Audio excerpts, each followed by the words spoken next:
Alright, 314 is about DNA microarrays, and um, you're gonna have to understand what they read and how to read a microarray, and then how one is performed. So let's look at how one is performed first.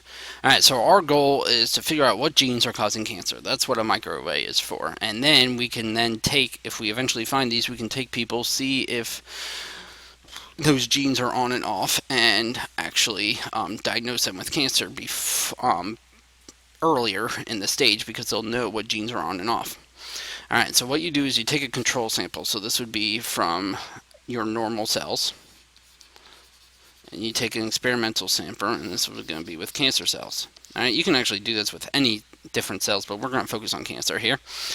Alright, you dye the normal cells green, and you dye the cancer, and I shouldn't say cells, we're dyeing the mRNA green and red.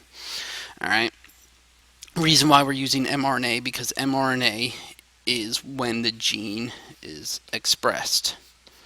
Alright, so let's go over that real quick before we go any farther. Alright, so when a gene, so here's our DNA. DNA in all cells are not going to be expressed. So here's gene 1, 2, and 3.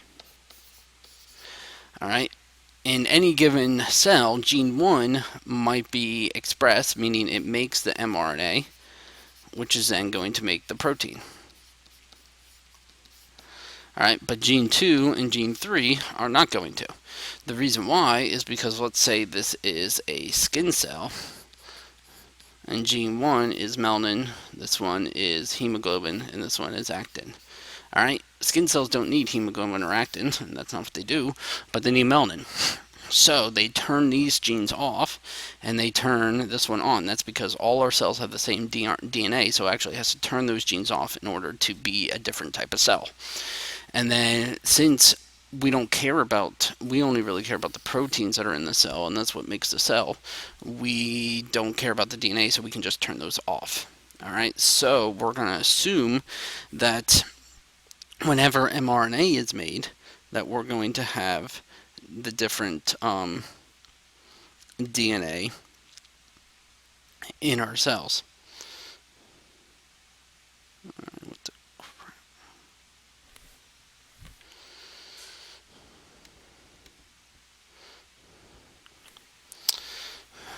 Let's go back to that slide real quick. Alright, so if we look here now, is we take that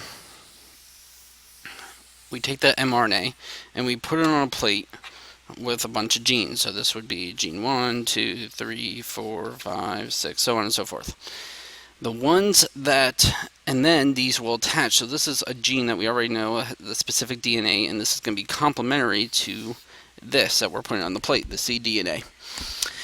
If they combine, this spot is going to turn red, and that means this gene is only turned on, only making mRNA in these cells, not in these. This one, only the green attached to it, so that means the mRNA is only being made in those cells, not these. This one is being made in both the normal and the experimental, the normal and the cancer cells, because they both attached to it. They were both there. And then this one's not made in either one. Alright, and this would be like 7, 8, 9, 10, 11, 12, 13. Alright, so you understand that we can get, eventually we'll get a picture like this with thousands of different genes, and we can see that red and green turn yellow. So this guy right here, you can't see my marker. Let's see if I can use a different color. That gene right there is going to be expressed in both. This one only in cancer, this one only in normal, and then all this black stuff is in neither. Alright, so obviously there's a lot of genes that aren't going to be expressed in either. Alright, and that's what we're going to talk about more on the next slide. So the reason why we get these colors is just because the mRNA, if the mRNA is present, it will bind to that DNA. If it's not, there's not going to be any mRNA present. Alright, so our next slide here, here's our colors. Alright, so like we said, there's more mRNA being made in this one, in the normal cells. So this one is going to be expressed more in the green. All right, that means that this is probably a tumor suppressor because we want tumor suppressors. All right, so that's probably going to be expressed in the normal cells. The red one over here is going to be more expressed in the cancer cells because there's more mRNA being made, and the red came from the cancer cells.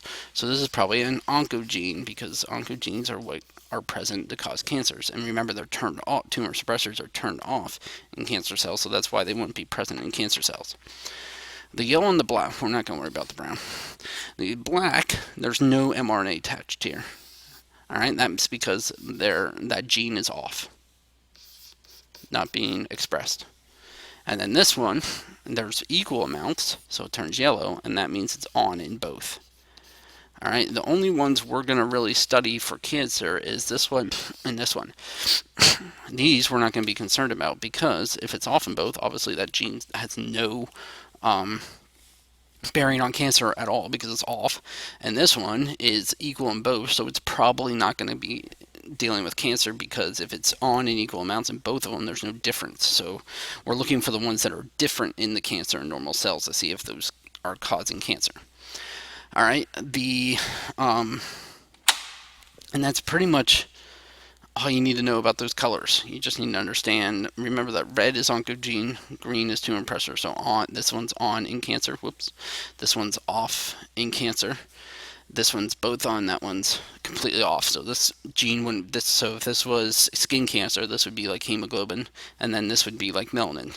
All right, so melanin's going to be made in both normal and cancer cells. This one's going to be off in both. Hemoglobin would be off in both, and then this would be your tumor suppressor and oncogenes.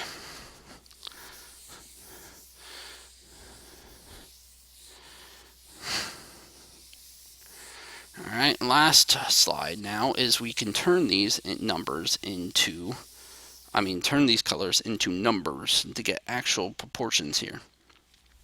Alright, so some of the genes are going to be expressed a little bit, so you're not going to have a completely all red all the time, like 100% red. Sometimes they're partly expressed in the cancer cells and partly expressed in the non-cancer cells. So what you might have is a scale of reds. You might have one very dark, and that means it's really only expressed in cancer cells, when it can go all the way to a light red, where it's only slightly more expressed. All right. So what we're going to do is we're going to give these guys numbers based on the ratio. The darker the red, the higher the number. All right, so we're going to surround ourselves around the number 1. Number 1 means they're equally expressed. All right, you divide 400, divide by 400, they're both expressed equally, you'll get a 1. All right, and this would be yellow. 0, that means they're not expressed, they're going to be black. All right, if they're neither expressed, you're not going to have a number, so it's going to be 0. All right, now these two are ratios here. We basically take our red divided by our green.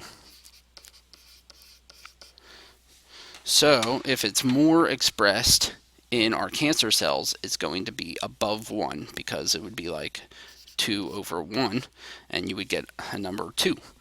All right, so and the higher this number is, the higher means more expressed. So the farther away from 1, it's more expressed. All right, darker green. The green, so now you're talking about this ratio, and now this would be like 1 over 5. So it's only one of expressed only slightly in the cancer cells, but highly expressed in the normal cells. So this one, the lower the number away from, now it needs to be between, so this one's going to be below 1, but it's going to be above 0, so this is going to be a decimal point. All right, but the lower the number means more expressed. And this is going to be more expressed in the normal cells. All right, which is basically what I have right there. All right, but the farther away from 1. So if you had 0.7, and then you had 0.01, this one would mean it's a very dark green. All right, and then the numbers up here, when we were talking about the scale up here, this dark red would be like a 4, and this light red would be like a 1.2 or something like that. All right, so it's only slightly expressed in the cancer cells more than the others. So we just take those, and the reason why we do this is to make this more objective. You want to take the subjectivity out of it, of looking at colors, and one person might think it's darker than the other. So what we do is we use a computer to actually read the colors.